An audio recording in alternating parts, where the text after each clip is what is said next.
ഒരുപാട് സിനിമകൾ ഒരുമിച്ച് അഭിനയിച്ച സഹപ്രവർത്തകൻ.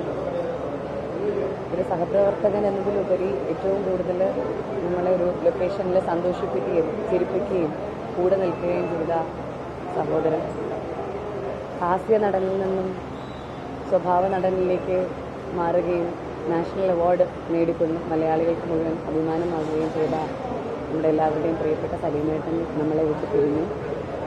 രാവിലെ തന്നെ ഇവിടെ വന്ന് അദ്ദേഹത്തെ അവസാനമായിട്ടൊന്ന് കാണാൻ സാധിച്ചു. ഓഫ്കോഴ്സ് ഒരുപാട് പേഴ്സണലി ഒരുമിച്ചുള്ള യാത്രകളും നിങ്ങൾ ആ സമയത്തൊക്കെ സിനിമയിൽ ഒരുമിച്ചുള്ള യാത്രകളൊക്കെ വളരെ കൂടുതലായിരുന്നു. അപ്പോൾ അതുകൊണ്ട് തന്നെ കൂടുതൽ അടുത്ത് ഇടപഴകുന്ന സാഹചര്യങ്ങൾ ഉണ്ടായിട്ടുണ്ട്. അപ്പോൾ അതുകൊണ്ട് ഇങ്ങനൊരു വാർത്ത കേൾക്കുമ്പോൾ വളരെ പ്രായം കുറവുള്ളൊരു മനുഷ്യനും കൂടിയാണല്ലോ. അദ്ദേഹത്തിന് ഒരുപാട് പ്രായമായിട്ടില്ല. തീർച്ചയായിട്ടും അതൊക്കെ ആലോചിക്കുമ്പോൾ പഴയ ഓർമ്മകളിലേക്ക് പോകുന്നു. ഒരുപാട് സങ്കടമുണ്ടെങ്കിൽ അദ്ദേഹത്തിൻ്റെ ആത്മാവിന് നിത്യശാന്തി നേരുന്നു.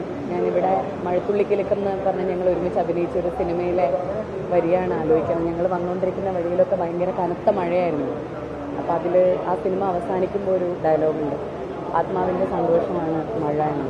അപ്പോൾ അതിങ്ങനെ മനസ്സിൽ ആലോചിച്ച് പോയി വന്നുകൊണ്ടിരിക്കുന്ന വഴിയിൽ. Rest in peace.